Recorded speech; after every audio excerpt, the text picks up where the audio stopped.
YSR Congress chief Jaganmohan Reddy చేపట్టిన జలదీక్షను AP irrigation మంత్రి దేవినేని ఉమామహేశ్వరరావు తప్పుపట్టారు.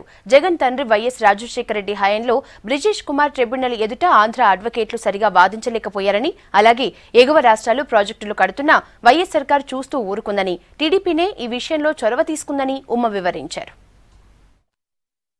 కాంగ్రెస్ ప్రభుత్వం మొద్దు నిద్రపోయింది. పెద్ద మనిషి జగన్మోహన్ రెడ్డి ఇవాళ జలదీక్షలు మాట్లాడుతూ ఉన్నాడు. ఎవరి కోసం నీ జలదీక్షలు?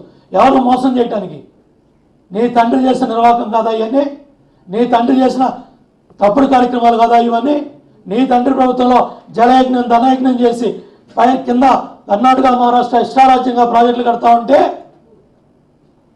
మొద్దు నిద్రపోయి కనీసం పట్టించుకోకుండా ఇవాళ దీక్షలు అని చెప్పి ఎవరిని మోసం చేయాలనుకుంటున్నావు? ఎవరిని నమ్మించాలనుకుంటున్నావు? దాని తర్వాత మేము స్పెషల్ లీవ్ పిటిషన్ వేసిన తర్వాత కిరణ్ కుమార్ రెడ్డి ప్రభుత్వం కళ్ళు తెరిచి అప్పుడు రాష్ట్ర ప్రభుత్వం పిటిషన్ వేసింది. దాని మీద సుప్రీంకోర్టులో వాదనలు జరుగుతున్నాయి. ఒక పక్కన రాష్ట్ర ప్రయోజనాలను కాపాడటానికి నీ తండ్రి రాజశేఖర రెడ్డి ప్రభుత్వ హయాంలో 5.5 సంవత్సరాలు బ్రిజేష్ కుమార్ ట్రిబ్యునల్ ముందు సరైన వాదనలు వినిపించకపోవటం వల్ల జడ్జిమెంట్లన్నీ కూడా రాష్ట్రానికి అన్యాయం జరిగే విధంగా వస్తే మొద్దు నిద్రపోయిన కాంగ్రెస్ ప్రభుత్వం, మొద్దు నిద్రపోయిన రాజశేఖర రెడ్డి ప్రభుత్వం ఇవాళ మమ్మల్ని విమర్శిస్తూ ఉన్నారు.